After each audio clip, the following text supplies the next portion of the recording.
Welcome to another video, Purple Political Talk here.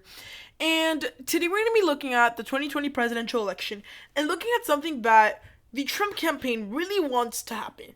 And this is the silent majority. So, for those of you guys that don't know, the president has been tweeting, pretty constantly. The silent majority is stronger than ever, stuff like that. So, what he's saying is that essentially there is a big group of voters that support him, but they don't say that publicly or they don't say it out loud. So we're gonna go through first of all, explain all of this silent majority things and how they affect the election. So guys, please remember to like and subscribe before we get started, and let's just actually get started with the video. So right now there is a very big, I would say there's actually a very big movement of silent Trump voters. Can we call it a majority? Maybe not.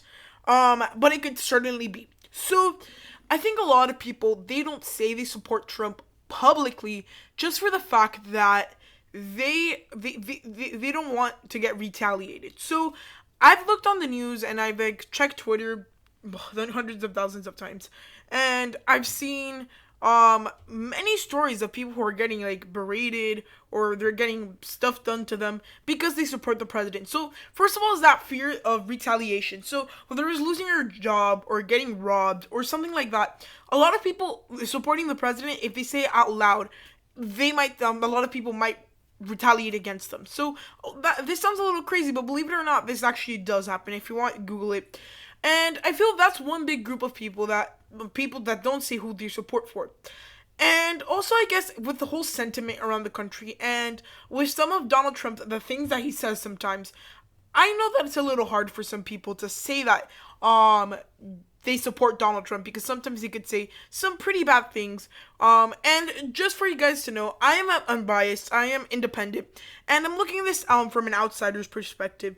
And I would honestly say that Donald Trump actually has somewhat of a larger base than he gets credit for. Right now everyone's saying that Donald Trump is going to lose the election by a huge margin. Right now it's maybe looking like that, but then the silent majority is something we have to look at, or silent voters more rather, because silent majority is there's actually more, it would push him over the top. So there's certain areas of the country where I feel silent majorities might truly be a thing. And I think it's something we should look at. So, where are silent majorities possible? So, I'm going to tell you a couple states where silent majorities are definitely possible. I think a state like Arizona, although a lot of people may think that the state of Arizona is a state that is very moderate, and it actually is. But recently, Donald Trump is gaining a lot in the polls and things like that. And the polls is another discussion for another day, but usually when you think about this, the silent voters, whether it's actually for the Democrats or the Republicans, because the Democrats also have them, the silent voters, they often don't say to the polls and things like that, and that's why you have a lot of the margins of errors and things like that. And generally speaking, Donald Trump is well in the margin of error, I think, in the state of Arizona the last time I checked. I may be wrong, because I checked polls yesterday, I think. But, yeah. So, at this point in time, Donald Trump actually does have a somewhat large base in a lot of these states. And it's just, again, people don't say it. Is it as a big thing as a lot of people are maybe exaggerating it? No, it's not going to be that he's going to win all 50 states. Now, will that give him a little push and stuff like that? Yes. And, this is not talked about too much, but I think this is actually true. And remember, it's also a thing where the sentiment of the country right now, it's very against Trump, and social media is very heavily against Trump, except you always have the faction supporting Trump and the Republican Party, but pretty much the mainstream media is against Trump. Most celebrities that have a lot of influential power, they're against Trump, which really does hurt him.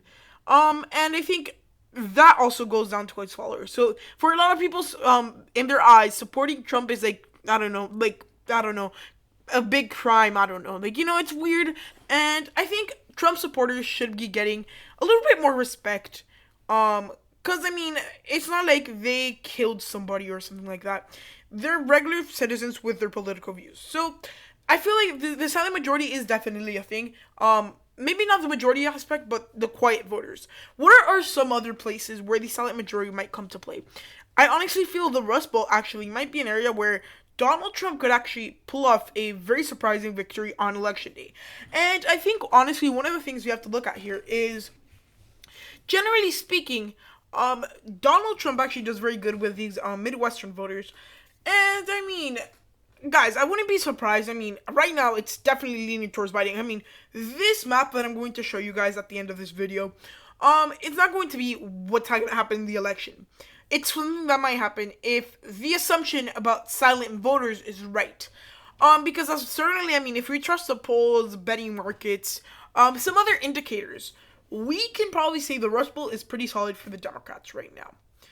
But, I mean, there is still that reservation that maybe this time they are kind of wrong. And, I mean, polls usually, probably in the last, 10 years? I mean, yeah, 10 years, because that was like, last time was 2010. I think, generally speaking, the incumbent party usually gets underestimated. And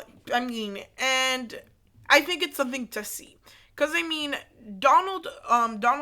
or overestimated, my bad. Because, I mean, in this case, it's a little different. Because, I mean, actually, Donald Trump's being underestimated. And I think that underestimation is what's probably going to cause a very big confusion state for the people when we come to election day. So, I mean, election day would be pretty weird, in my opinion, if Donald Trump wins. It's going to be a very interesting dynamic to see.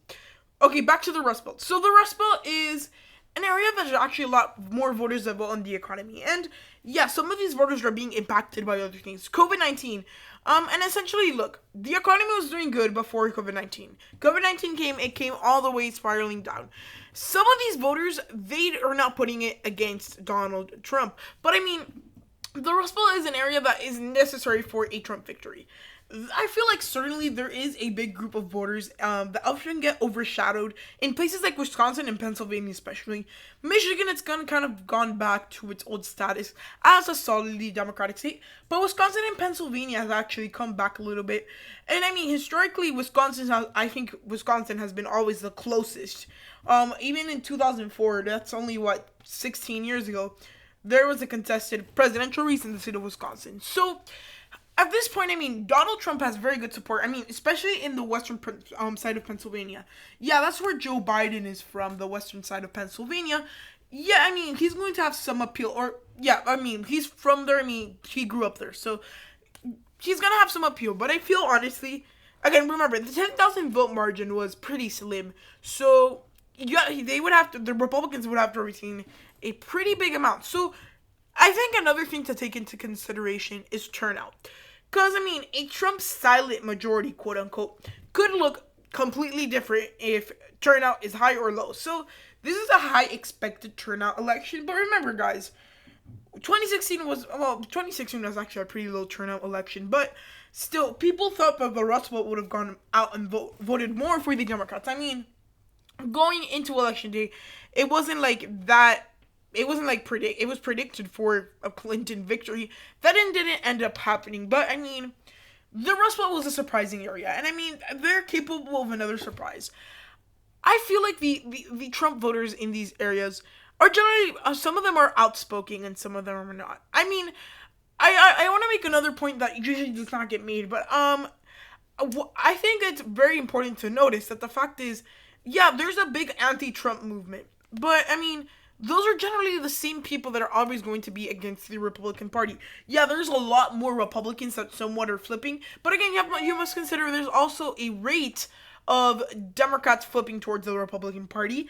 And, I mean, it's not talked about, but I think it's a point that should be made. Is it majorly? I think the flipping, it's happening a little bit more from the Republicans to Democrats. But, I mean, essentially, the anti-Trump movement as a whole is it's a big Democratic movement, I guess. And that's a point that needs to be made. So the Rust Belt, I mean, is an area where Democrats, they actually have to invest a lot more than they should, than they think. Because if the Democrats don't invest too much money here, it could be easily go to Trump. I mean, I think essentially, if we consider the silent voters, I mean, there's no realistic way to say how many they are. But I mean, the fact of the matter is there are. So they could either be the people who are undecided, that percentage, or maybe just, I don't know, something along those lines. But I think the best way to measure it is people who are undecided. So, I mean, Donald Trump certainly does have, I think, a little bigger base than he gets credit for. So, the Rust Belt is a big area. that might actually flip because of the quiet voters. What about like other areas in the country? I think Texas would be a lot solider. I actually would maybe put this in the lean column, but again, this is one of the other races I think is getting over exaggerated for Biden.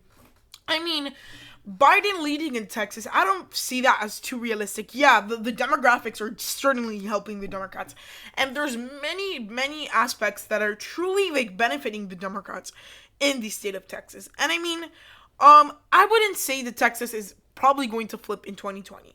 I would say it would probably stay with the Republican Party and probably go by around maybe like 3 to 7 points. In a silent majority scenario for Joe Biden, for Donald Trump, actually, it would be more in the likely margin, so 5 to 7% area. And I mean, it's a big thing to consider because yeah, there's a lot of Latinos in Texas, and there's a lot of different groups that are flipping. But there is still that core Republican base that's always going to be there, and there's always that core rural base. And I think another thing we must consider is that it depends on the candidate. So a lot of people are saying the 2020 election would be similar in the sense to the 2018 midterms. But remember, a lot of these races cannot be compared. Apples and oranges can be compared. These races are two completely different things. Example, Texas. So a lot of people say because Beto got so close, Joe Biden is probably going to get closer or even win. So here's the thing.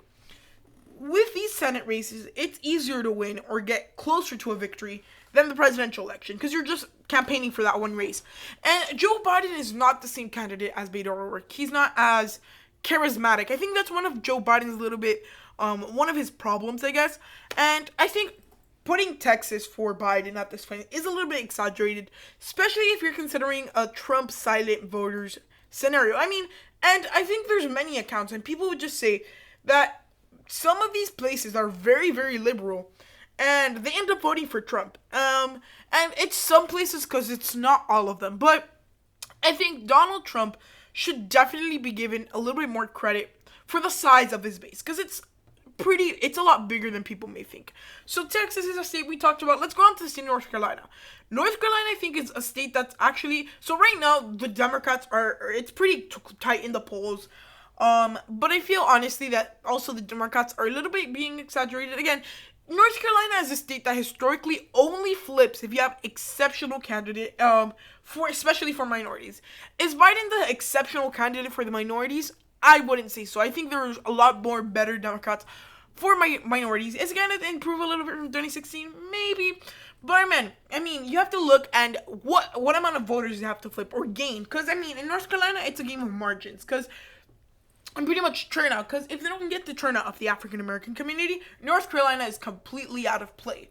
And Joe Biden, as of right now, I mean, he is not doing too well there, comparatively where he could be doing. But, I mean, Donald Trump base in North Carolina is actually a lot bigger. I mean, there is very big Republican areas, and then throughout the country in North Carolina, in the country areas, like the very rural country areas, those areas are a lot more favorable for Trump at this point in time. And North Carolina, I think, is a state that should be talked about a little bit more for Donald Trump. And I'm going to tell you guys, I'm telling you all of this from an outsider's perspective. Is this my election prediction? Absolutely not. Because, I mean, this would happen only if the silent majority scenario is a real thing. I mean, it's debatable whether it's true or not. But, I mean, it should be discussed. And I'm going to talk about the state of Florida right now. So, I live in the state of Florida. I'm from Florida. And I see a lot of the parts of how the state runs, the politicians, how they handle themselves, how people support who people support, like yard signs where like everywhere I go I notice, bumper stickers, all these different things. So I must say, Donald Trump actually has a bigger base in Florida, like similar to these states that I've been saying. Whether it is a silent majority voter, or just silent voters in general. So generally speaking, I live in a more democratic area of the state of Florida. And comparatively to what I saw in 2016, I'm seeing a lot more Trump flags, Trump stickers, and Trump yard signs. And, I mean, Donald Trump actually has a lot more support than people may make it out to seem. And the polls and the data is not currently behind the state of Florida going for Trump. But I just have a gut feeling, and I mean, just my instinct tells me that Donald Trump would probably win in the state of Florida just because how he's gaining support amongst the suburban voters in the state of Florida. There's a big move for Trump in the suburbs of Florida. And I mean, essentially you're always going to have in these big states the big Democratic movements in the urban areas. But I mean, the areas where elections are getting decided is generally the suburbs at this point. And I mean, the suburbs are pretty much almost all for the Democratic Party. But in Florida, I mean, some of them are trending a little bit more down to the right. And I mean, right now, my regular prediction would probably put Florida in the tilt to lean Democratic column. But I think, honestly, if Donald Trump actually has a very solid, silent voter base, I think the state of Florida could be one of the states to flip. This is generally what a Trump silent majority map would look like, essentially 2016. And I honestly think this pretty much does have a possibility of happening. Is it the most likely electoral map we're going to see? No. And as of right now, I mean, the data doesn't show a lot of these states in the silent majority, but I think it's also because the Democrats are being a little bit over-exaggerated, in my opinion, when it comes to the presidential election. I mean, by the time we get to November, the race is going to start narrowing down. And it has begun to. I mean, even though Donald Trump has been saying some pretty stupid things on Twitter, I would say, I mean, not that they're stupid or anything, it's just, he's kind of just, he takes 2 steps forward, but then takes 3 back sometimes. And that really doesn't help him. So, I mean, just looking at this and on an unbiased point of view, this is something that truly can happen. Now, what is the regular scenario that I have right now? It was my urgentory map. So I'm going to put it where it was. It was that, and I had Florida tilt, and then I had the Rust Belt, pretty much likely, and then lean these two. So pretty sure this was the map I had before. And I mean, this shows that the Democrats really have a very good map for them. Now, what they have to do is invest money where it's important. And if they start doing a 2016 where they think, oh, we're too solid here, for example, or they think they've gained all their support back in certain areas, then 2016 effect might come. Donald Trump could easily go with either his silent majority or things like that. And yeah, so I mean, the silent majority is a thing that is a little bit debatable. I would personally say that I've seen it before. I mean, I've seen lots of people who don't support Trump because they feel they would get reallocated, or don't support Trump publicly better. That's more what I'm trying to say. So guys, I hope you enjoyed this video. And if you agree with me or disagree with me, just go put it down in the comments. I really want to discuss with you guys this interesting topic. And yeah, so guys, I hope you enjoyed the video, and please give it a huge thumbs up. And later today, we're actually going to be doing a podcast episode about 5 race changers in the 2020 election. So go check it out today. Later today, should be out by about 8 to 9 p.m. There will be a big premiere there. So yeah, so guys, hope you enjoyed the video, and goodbye.